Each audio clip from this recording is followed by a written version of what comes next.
주식 투자를 하면서 뭘 자꾸 선배로서 말씀드리고 싶은 건 뭐냐면 크게 깨지지 않아야 돼요. 꽤 많이 하셔. 50억 이상 하신 분인데요. 50억.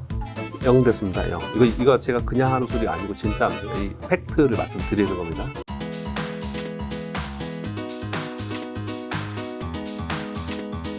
야, 박병창의 돈을 부르는 매매에 있어요. 이제 오늘 요 매매에 대한 이야기를 할 건데 네네. 책에 보니까 이제 주식 투자는 타이밍이 예술이다 이 말이 있는데 네. 이 말을 우리가 사실 많이 듣긴 했잖아요. 근데 이게 좀 정확한 의미가 어떤 건가요? 제가 쓴 말은 아니고 원래 네. 주식 투자 타이밍이 예술이다, 뭐 네. 머니 게임이다 여러 가지 얘기들이 많이 있지 않습니까? 뭐 그런 의미에서 얘기를 하는데 이건 이제 타이밍을 제가 주로 쓴 책이기 때문에 네. 타이밍이 예술이라는 언어를 그냥 제가 인용해서 쓴 거고요. 네. 사실은 이렇지 않습니까? 똑같은 주식을 거래를 하더라도 네. 예를 들어서 어떤 주식이 극단적으로 말씀드려볼게요. 10,000원에서 10만 원 갔어요. 그러면 우리 경우의 수를 생각해 보면 10배 올랐지 않습니까? 그렇죠. 10배 수익이 나는 사람이 몇 명이나 있을까요? 아, 거의 거의 없을 것 같은데. 거의 없다고 보는 거고요. 네. 10,000원에서 10만 원까지 가는 동안에 잘 매매를 해서 수익률을 좀 높게 뭐 2배 먹은 사람이 있고 3배 먹은 사람이 있고 뭐 이렇겠죠. 근데 이게 그냥 가는 게 아니에요. 올라갔다 내려갔다 하잖아요. 그렇죠. 그러다 보니까 중간에 또 고점에 울려서 이게 아닌가 보다 해가지고 네. 또 팔고 이런 사람은 10,000원에서 10만 원 가는 주식을 매매했음에도 불구하고 손실나는 사람이 또 수두룩하게 많아요. 그 그쵸. 사이에서. 그래서 어찌 생각해 보면은 타이밍은 어차피 모른다라고 생각하면서 그냥 야 이게 10만 원짜리 주식이구나 생각하고 그냥 들고 있었으면 됐다 이렇게 생각할 수도 있겠죠. 그렇죠. 그런데 이 주식이 어떤 주식이든 간에 이게 10만 원까지 갈 거라는 걸 누가 아냐는 거예요. 모르죠. 그건 모르지 않습니까? 그러니까 그 안에 주가가 움직일 때 어떤 경우에는 여기서 좀 꺾이겠구나, 어떤 경우에는 여기서 사야겠구나 이런 시그널이 분명히 있다는 거죠. 네. 그런 시그널을 보면서 거래를 하자라는 의미에서 타이밍의 예술이라는 표현을 쓴 거고요. 그리고 저는 이제 특히나 더 이 책의 원조는 예전에 제가 2001년도에 썼던 시그널 데이 트레이딩입니다. 네. 그 당시에 제가 한참 매매를 했던 트레이더로 살았을 때고요. 그 당시에 매일경제에서 나온 책인데 그 책이 지금 전에도 한번 말씀드린 적 있지 않았나? 지금 정말 자랑스러운데 네.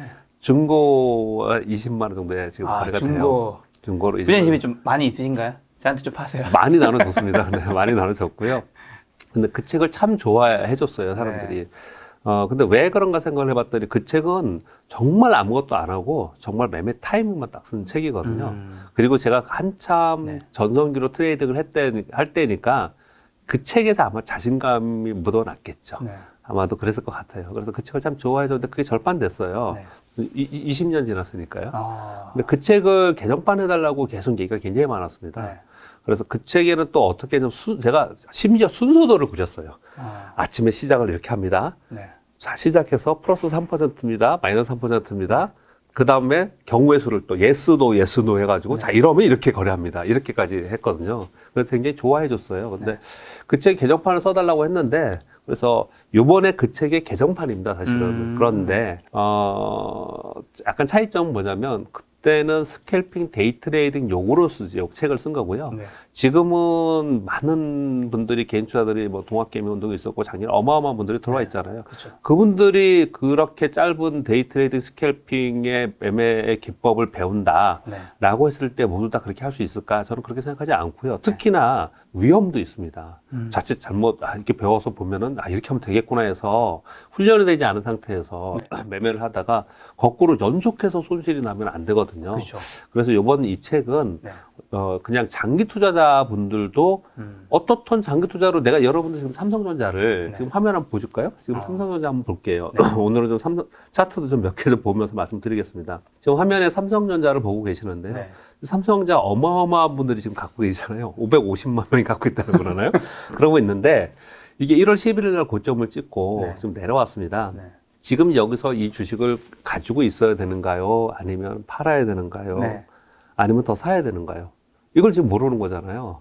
부장님 아세요? 지금 이거 보면 지금 가지고 있어야죠. 왜요?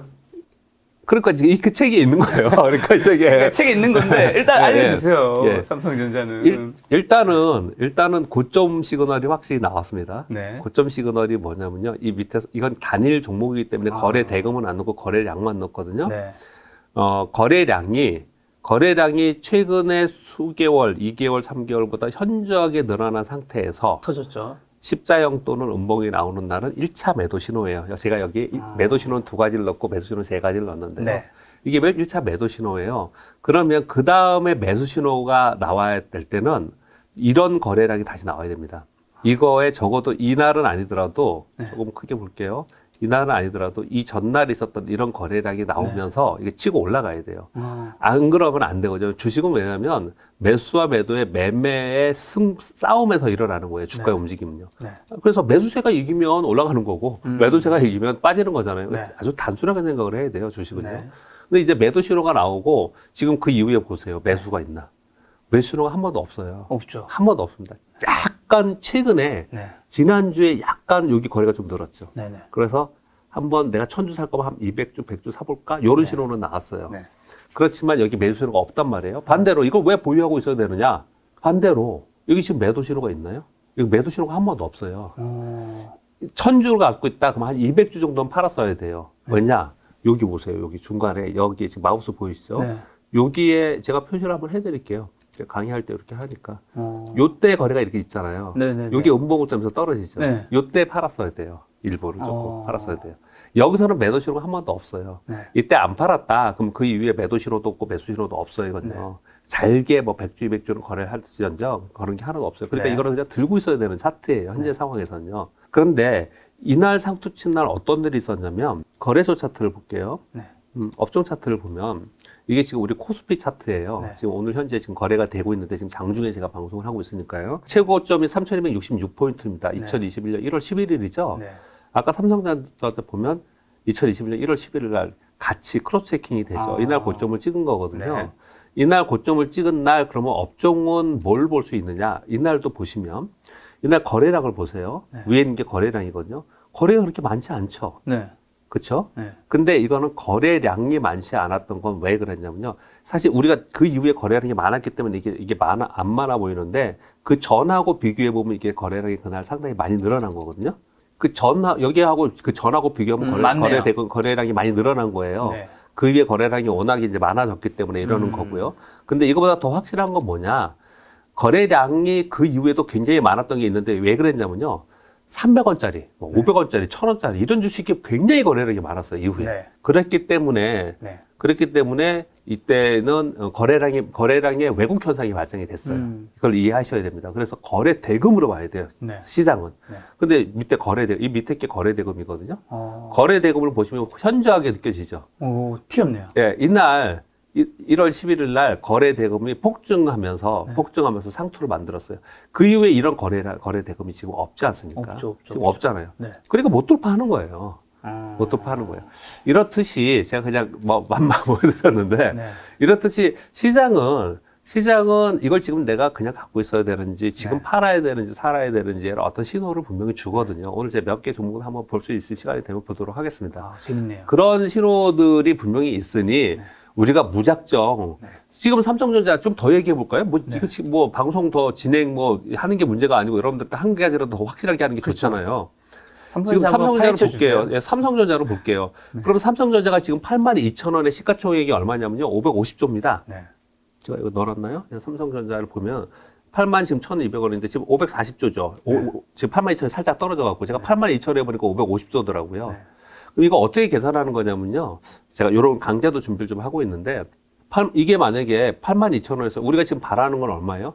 10만 원을 바라잖아요. 예, 이어서 좀 말씀을 드리면 지금 시가총액이 82,000원에 삼성전자가 550조입니다. 네. 550조거든요. 제가 계산을 해봤더니 이게 10만 원이 되려면 그러면 이 퍼센티지로 따지면 670조가 돼야 돼요. 네. 시가총액이 670조거든요.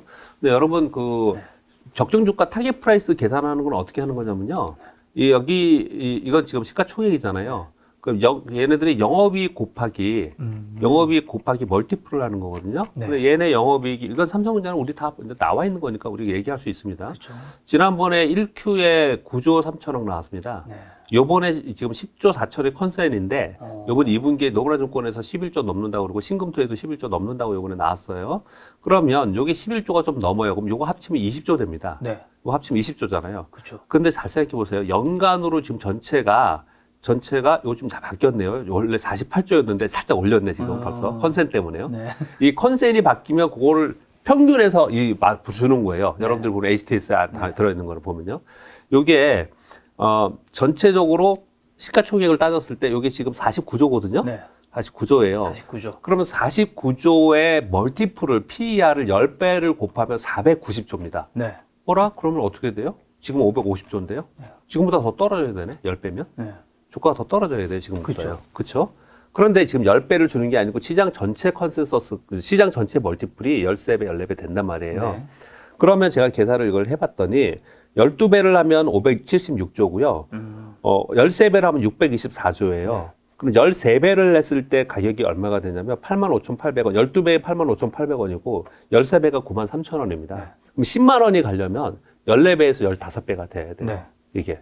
이렇게 계산을 하면서 우리 애널리스트의 자료들이 나오는 거예요, 여러분. 그렇게 어려운 게 아닙니다. 네.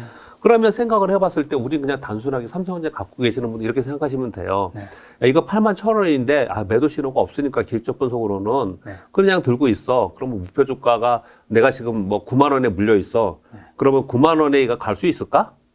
그러면 어떻게 돼야 돼요? 지금 하반기에 14조씩 벌어도 지금 멀티플 13배 해야지 9만 원을 넘길 수가 있는 거예요. 그러면 첫 번째, 삼성전자가 하반기에 14조 해가지고 28조를 벌어야 됩니다. 네. 그 수익이 반드시 나와야 되는 게 첫 번째고요. 두 번째는 시장의 멀티플이 얘가 13배, 14배가 주는 환경이 만들어져야 돼요. 전체 시장이 멀티플을 13배, 14배 줄 수 없는 환경이다. 그러니까 시장이 올라가는 환경이 아닌 그런 환경이 돼버리면 그러면 얘는 그냥 지금 현재 이런 멀티플을 못 받는 거예요. 사실 지금도 지금에 따져봤을 때 지금의 8만 원 정도면은 멀티플 계산했을 때 아까 제가 12배가 550조니까 그러니까 지금으로 봐서는 조금 넘죠. 12.5배 정도 되는 거거든요. 그러면 우리가 이렇게 생각할 수 있어요. 그러면 삼성전자가 정말로 이게 현재 상태에서 절대적으로 싼 거냐? 싸다고 생각하는 사람 되게 많지만 우리 여러분들 다 싸다고 생각하잖아요. 그런데 실제로 제가 조목조목 따져보지 않습니까, 지금? 이게 절대적으로 싼 거냐? 그렇지 않아요. 올해 이익으로 따지면은 전체 멀티플로 계산했을 때 12배, 13배 정도가 이 정도예요, 지금요. 그러니 얘가 이러고 있는 겁니다. 적정 가격이다라는 거고. 예, 이러고 있는 거예요. 그러니 전체 시장의 멀티플이 올라가는 멀티플 PER을 우리 멀티플이라고 부릅니다. 그 배수가 올라갈 수 있는 환경이 만들어지든지 아니면 얘가 이익이 더 많이 늘어나야 되는 거예요. 이렇게 하면서 우리가 이거를 기다리는 거거든요. 그래서 이제 갈 거야. 삼성전자가 이익도 더 많이 날 거야. 시장도 위로 한번 치지 않겠냐. 이런 것들을 반영하면서 우리는 그냥 이걸 여러분들은 들고 있는 거예요. 그런데 이거는 기본적으로 우리가 깔고 가는 우리가 기본적 분석이 왜 기본이에요, 기본. 그게 기본적 분석이에요. 그래서 얘가 여기까지 간다라고 우리가 생각을 하면서 기다린단 말이에요. 그런데 그냥 여기서 기다리는 그 과정 속에서 어떤 경우에는 만약에 뭐 테이프링 얘기를 나오면서 얘가 밑으로 밀릴 수도 있고 어떤 경우는 또 올릴 수도 있고 이렇단 말이에요. 그러면 밀리는 경우에 얘가 막 팔아먹고 다시 회복하기가 되게 어려운 수급 상황이 되는 매도 타이밍이 나오면 그러면 나는 위험 관리를 좀 해줘야 되는 거죠. 무조건 있는 건 아니라는 거죠. 만약에 시장이 위로 한 번 더 가는 멀티플이 올라가는 과정이 없다든지 또는 삼성전자가 올해 내에 지금 예상하는 시장 컨센서스보다 높은 이익이 안 나온다. 그럼 이게 못 갈 수도 있는 거예요. 근데 우리는 그냥 막연하게 이걸 그렇게 생각하잖아요. 그렇죠. 기본적 분석으로 얘 가치를 판단해가지고 그 주식을 보되 그 주식에 지금 사고 파는 과정을 가지고 내가 여기서 지금 더 기다려야 되느냐 아니면 뭐 더 사야 되느냐 이런 판단을 좀 하는 거죠. 예를 또 하나 들어볼까요? LG화학 국민주제예요, 이것도. LG화학을 엄청, LG화학 욕하면 제가 이거 좀 안 좋게 얘기하면 또 싫어하시는 분 되게 많을 것 같은데요. LG화학 이거 아무리 생각해봐도 싸다라고 애널리스트 다 얘기합니다. 여러분 유튜브 보세요. 다 싸다고 얘기합니다. 이거 다 싸다고 얘기하거든요. 근데 저처럼 이런 매매 타이밍을 생각하는 사람은요, 얘가 이날 매도가 나왔어요, 매도 신호가요. 아까 설명드렸듯이 이게 매도 신호예요. 매도 신호가 한번 나왔다는 얘기는요, 일단 매도하고자 하는 사람이 많다는 거예요. 공이 많다는 거예요. 그러면 걔들이 매도하는 사람들이 다 팔든지 아니면 그들보다 더 센 매수가 나오든지 이런 모멘텀이 될 때까지는 이거 쉽게 못 돌려요. 이거 못 돌립니다. 그 이후에. 그러면 이제 사실 잠깐 얘기했는데 여러분들 다 가르쳐 들었네. 이거 안 되는데. 이제 지금 차트 보면서 언제 이거 사야겠어요? 이거 그냥 야 싸다 그러면서 이거 위로 갈 수 있어. 그리고 여기서 그냥 막 사면 안 된다는 얘기를 하는 거예요. 그래서 타이밍이라고 표현을 하는 겁니다. 이제 매수 신호가 나와야 사는 거지. 그냥 사서 그냥 기다리면 된다라는 게 어딨냐는 거예요. 최대한 싸게 사고 네. 최대한 비싸게 잘 팔고 우리 주식 사면 잘 못 팔잖아요, 여러분들이. 자기 새끼손 손가락들처럼 팔 때 아픔을 느끼잖아요. 아픔을 느끼는 만큼 관리를 잘 해줘야 된다라는 의미를 말씀드리겠습니다. 그럼 요거는 다시 거래량이 튈 때. 그렇죠. 매수 신호가 나올 때. 매수 신호가 나오는 거를 네. 여러분들도 다 아실 수 있는데 네. 책 보고 공부하시면 안 될까요? 자, 그러면 일단 다시 삼성전자 차트만 좀 잠깐 보면요. 예, 예. 삼성전자는 그러면 지금 예, 예. 아까 좀 얘기를 해주셨으니까 또 예. 워낙 큰 종목이니까 예. 지금 이 차트상으로는 사는 신호도 없고 파는 신호도 예. 없고 그냥 가지고 있는 분들은 예, 예. 가지고 있으라는 그냥 건데 가지고 있어야 됩니다. 향후는 어떻게 보시는데요? 그 향후에 이제 매수 신호가 나오면 사야 되는 거고, 매도 신호 나오면은 네. 제 아무리 저 위의 가격으로 가는 상황이 된다 하더라도 팔아야 됩니다. 네. 물론 어떤 사람들은 이렇게 얘기를 하죠. 주식이 타이밍을 모른다. 네. 그냥 있어야 된다. 결국은 삼성전자의 미래를 보고 네. 3년이든 5년이든 10년이든 있으면 올라가지 않겠냐 이렇게 생각하잖아요. 아, 그게 뭐예요? 저는 너무 그 말이 되게 웃겨요. 그냥 갖고 있으면 결과론적으로 그러는 거잖아요. 네. 아, 제가 어떤 분들한테 제가 반대 얘기를 드리는 게 아니고요. 그게 흔히 말씀하신 이제 마켓 타이밍 하지 말라는 이야기에 이제 대한 반대 의견이신 그냥 거죠? 주식을 그냥 계속 들고 있는다라는 게 네. 예를 들어서 주식이요. 여러분 제가 이런 얘기를 조금 드리는데 네. 조금 외람된 얘기를 한번 들어볼게요. 정말 외람된 얘기입니다. 네. 이게 나스닥이 연봉이고 나스닥이 월봉이거든요. 네. 이렇게 보면 별로 못 느끼는데요. 이거를 길게 해서 이걸 좀 보겠습니다. 기간을 길게 해서요. 네. 기간을 길게 해서 이게 나스닥의 차트예요, 지금요. 네. 나스닥이 이런 각도로 해서 이렇게 쭉 움직이다가 저 밑에 여기 보세요, 여러분. 제가 동그라미 표시 한번 해드릴까요? 강의하는 건데요, 이렇게 하는 거니까요. 여기 있잖아요. 네. 여기에요. 이게 2,400포인트에서 1,600포인트까지 빠진 거예요. 이게 글로벌 금융위기 때 2008년도예요. 네. 리만 브러스 부도 났을 때예요. 이게 시장이 반토막 났을 때입니다. 이거가 거의 눈에 안 띄죠. 왜 안 띄냐면 이거 이렇게 올랐기 때문에 그래요. 그렇죠. 주식은 각도가 굉장히 중요합니다. 주식은 각도가 중요한데요. 얘는 이런 각도로 올랐어요, 그동안에. 네. 이런 식으로 10년 올랐어요. 그런데 이런 일이 벌어졌습니다. 이건 왜 이런 일이 벌어졌냐? 팬데믹 때문에. 그렇죠. 이건 비정상이에요. 이건 비정상입니다, 비정상. 아무리 봐도 비정상이에요, 사실. 제가 차트리스트로 볼 때는 이거는 비정상이에요. 이 안에서 우리는 거래를 하고 있는 거예요. 그런데 저 같으면 여기서 사서 이런 10년 동안 이렇게 올라온 상태에서 이렇게 됐는데 내가 여기서 사서 10년 동안 있으면 이 위에서 팔 확률? 10년 안에? 저는 아래의 확률이 훨씬 더 높다고 생각하거든요. 네. 왜냐하면 주식은 각도상으로 볼 때 거의 대부분 여러분 잘 보시면요. 이 각도에서 벗어나면 다시 내려오고 이 각도에서 밑으로 벗어나면 다시 올라오는 속성을 가져요. 네. 이게 평균으로. 왜냐하면 시장에 적정 가치라는 게 있기 때문에 그 적정 가치에서 위로 많이 올라가면 다시 내려오고 많이 빠지면 다시 올라오는 이제 속성을 갖거든요. 네. 이게 그냥 차트로 얘기하는 게 아니고 시장의 가치라는 게 있기 때문에 그래요. 근데 작년에 팬데믹이 생기면서 그 가치 자체가 굉장히 왜곡된 거예요. 아니, 미국이 지금 올해 GDP 성장률이 6.6% 이상 된대요. 요번 EQ의 미국의 성장률이요, 12%, 13%래요. 이런 게 어딨어요, 미국이라는 나라가. 이건 정말 비정상적인 지금 팬데믹으로 일어난 사건이거든요. 네. 다시 다시 돌아가겠습니다. 이렇게 비정상으로 올라온 상황에서 내가 여기서 사서 5년, 10년 기다린다? 아유, 그거 너무 답답하지 않아요? 너무 이렇게 올라온 상태에서요?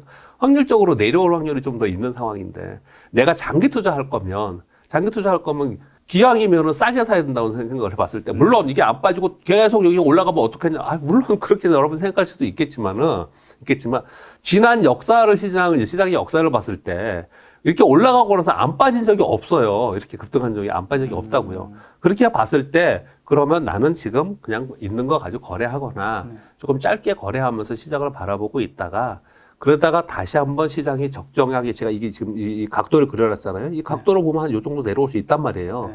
이렇게 내려왔을 때 나는 그때쯤이면 좀 본격적으로 베팅을 해서 거기서 사서는 나는 한 10년 기다리겠다. 이런 생각을 좀 갖는 거죠. 이게 타이밍이라는 거죠. 네. 그런 생각을 갖는 게. 근데 그런 자기의 어떤 원칙을 분명히 가지고서 시장을 바라보면서 항상 거래를 해야 된다. 이런 말씀을 드리는 거예요. 그냥 많은 분들이 사실 이 지금 위에 있으면서 예. 어쨌든 이때 못 들어가신 분들은 예. 이렇게 이거를 예. 올라간 기울기만큼 버신 분들을 보면서 들어오신 분들이 많잖아요. 네네. 그래서 지금 투자하신 분들은 아마 예. 여기서 계속 더 올라갈 수도 있는데 이거 못하면 난 진짜 더 벼락거지 된다. 또 한 분에서는 지금 부장님 말씀해 주신 예. 거는 여기는 곧 꺾일 텐데 위험하다라는 건데 사실 뭐 둘 다 일리 있잖아요. 그렇죠. 근데 이제 그 시점에서 오늘 제가 책이나 매매 기술 얘기하면서 너무 좀 딴 얘기를 좀 드리는데요. 저는 증권회사에서 26년간 근무를 하면서 주식 투자를 직접 하는 사람의 입장에서 어떤 주관을 좀 갖고 있냐면요. 제가 오는 건 아닙니다, 여러분. 제가 옳다고 말씀을 못 드리겠습니다. 그렇지만 주식 시장, 우리가 고객이 오면은, 전에도 이 말씀 드렸나요? 고객이 오면 고객의 성향 분석을 해요. 맞아. 거기서 안정형, 저위험, 그리고 고위험, 초고위험 하는데 주식 투자는 초고위험이거든요. 초고위험 성향이 안 나오면 주식 투자를 못 해요. 그래서 고객님은 초고위험의 성향이 아니지만 초고위험의 주식을 하려면 다시 쓰던지 아니면 초고위험 성향이 아니지만 주식 투자를 하겠다는 건 위험을 내가 감수하겠다는 사인을 하게 돼 있습니다. 제가 이 얘기를 항상 드리는데 왜 그러냐면요. 주식은 초고위험 상품이에요. 얼마 전에 스펙이 상한가에서 하한가 갔습니다. 그 상한가 산 사람은 하루에 마이너스 60%예요. 상한가 30%, 그러니까 마이너스 60%란 말이에요. 초고위험의 상품이란 말입니다. 즉 주식시장은 굉장히 위험한 투자예요. 그리고 역사적으로 주식시장에서 많은 사람들이 큰 손실을 입었고 굉장히 우리가 지금 못 느껴서 그렇지 굉장히 고통스러운 시절이 많았습니다. 그래서 옛날부터 많은 사람들이 절대로 우리 어르신께서 주식 투자하지 마라. 주식 투자 망한다. 이런 얘기를 많이 했던 거거든요. 근데 지금은 이제 시대가 많이 바뀌었습니다. 우리 팬데믹 이후에 많은 분들이 굉장히 현명해졌고 그리고 주식 투자를 현명하게 하시는 것도 있고 그리고 쉽게 많이 안 빠질 것 같아요. 워낙에 자금이 많이 들어와 있어요. 그리고 농통으로 투자를 하니까 주식시장의 환경이 좋아졌어요. 저 그거 인정합니다. 인정하는데 주식 투자를 하면서 뭘 잡고 선배로서 말씀드리고 싶은 건 뭐냐면 크게 깨지지 않아야 돼요. 다치지 않아야 됩니다.